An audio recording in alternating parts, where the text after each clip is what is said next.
Continuando con el curso, esta vez nos toca ver los diferentes tipos de datos. Como podemos ver, tenemos los datos numéricos. Los datos numéricos se dividen en tres tipos: los que son enteros, los que son decimales y los que son reales.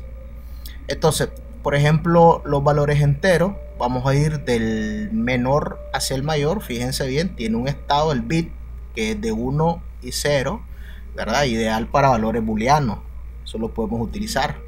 También tenemos el valor time init, que dice que su rango de valor va de 0 a 255.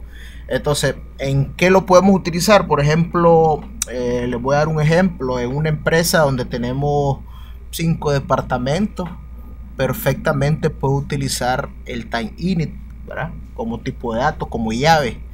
No voy a utilizar un tipo de datos big int donde el tamaño es 8. Entonces hay que saber, ¿verdad?, utilizar el tipo de datos adecuado a lo que vamos a realizar. Si utilizamos un tipo de datos que no es adecuado, entonces eso significa de que el dato, entre más grande sea, recuerden que todo esto es espacio en disco, entonces, y lo vamos a estar mal usando. Entonces es por eso seleccionar el tipo de datos correcto.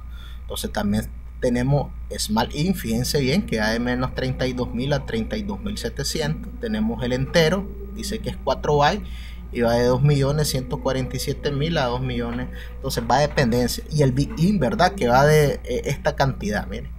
Luego tenemos los datos decimales.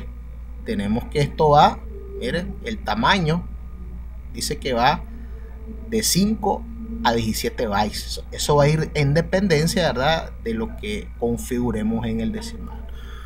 Otro tipo de datos que es similar al decimal es el numérico. Fíjense bien, igual tiene ese mismo tamaño.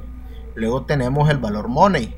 El money, por ejemplo, lo utilizo, por ejemplo, para manejar lo que son los costos promedios. Es muy ideal para ese tipo de información, ¿verdad?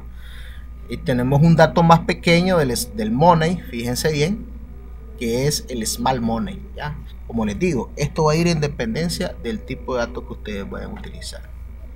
Luego tenemos el float, dice que va entre 4 y 8 bytes. Esto va en dependencia del número que se almacene ahí.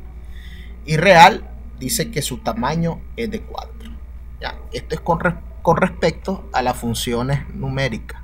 Vamos a ver ahora lo que son, ¿verdad?, las funciones de carácter. En carácter, en esta primera tenemos el tipo char. Dice que el tipo char es un valor fijo, ¿verdad?, que va de 1 a 8000 caracteres. ¿Qué significa eso?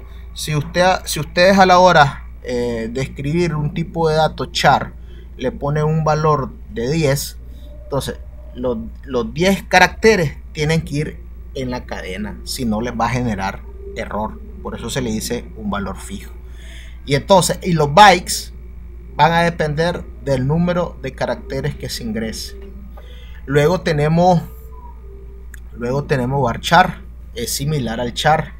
Igual, esto va con longitud variable, fíjense bien, de 1 a 8000, ¿verdad?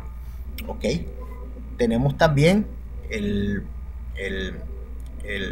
string data Unicode. Esto se diferencia. El Unicode significa que me puede aceptar caracteres de diferentes idiomas, chino, árabe, etcétera, ¿ya? Entonces por eso ustedes miran que esto se multiplica por 2 por el número de caracteres que tengamos. ¿Qué significa? Que si tengo 36 caracteres en mi cadena, lo multiplico por 2, ¿verdad? De igual manera, fíjense bien, tenemos el nvarchar acá, de esta parte, y igual dice que va de 1 a 4000. Siguiendo más abajo, tenemos estos mismos tipos de datos. Le incluimos lo que es el var binary, y dentro del paréntesis va algo que se llama max. Esta función max, ¿ya?, viene a partir de la versión 2005 en adelante. Y fíjense bien, aquí me dice todo lo que puede almacenar. Miren, Aquí me dicen los valores. ¿Ya?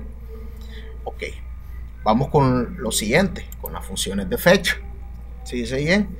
Por ejemplo, me dice que el datetime, el tamaño que utiliza es de 8 bytes y que su rango va comprendido del 1 de enero del 1753 al 31 de diciembre del año 9999. ¿Ya? No así, fíjense bien, si utilizáramos small datetime, el tamaño en byte es de 4 y el rango va de 1900 al 6 de junio del año 2079.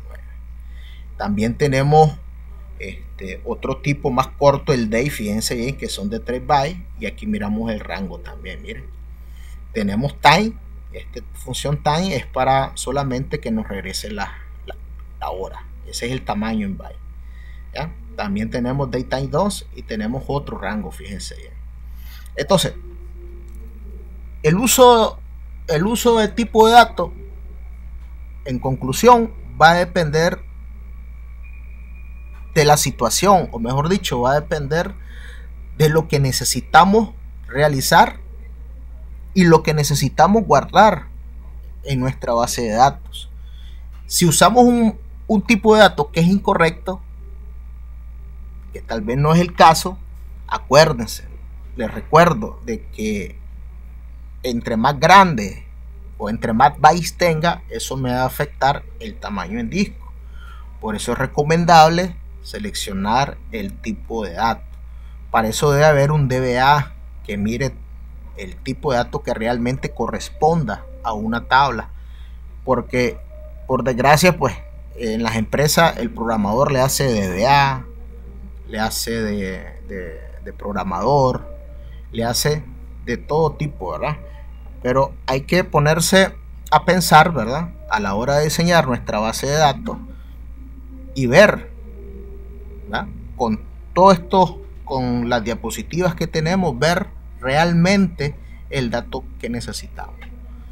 Nos miramos más adelante, ¿verdad?, realizando la práctica correspondiente. Gracias.